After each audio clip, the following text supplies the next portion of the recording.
पांढरकवडा येथील वैभवनगर परिसरात असलेल्या लेआउटमध्ये एका घराला भीषण आग लागली व या आगीने रुद्ररूप धारण केले।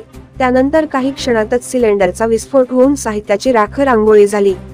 ही घटना दिनांक 15 जूनला सकाळच्या सुमारास घडली। हेमंत मुजारिया राहणार पांढरकवडा अशा आग लागून नुकसान झालेल्या व्यक्तीचे नाव आहे। हेमंत मुजारिया हे रोजंदारी कामगार असून हा रोजंदारीच्या भरोशावर त्यांनी आपला घरकुल उभा केला होता। यामध्ये ते आणि त्याचा परिवार राहत होते।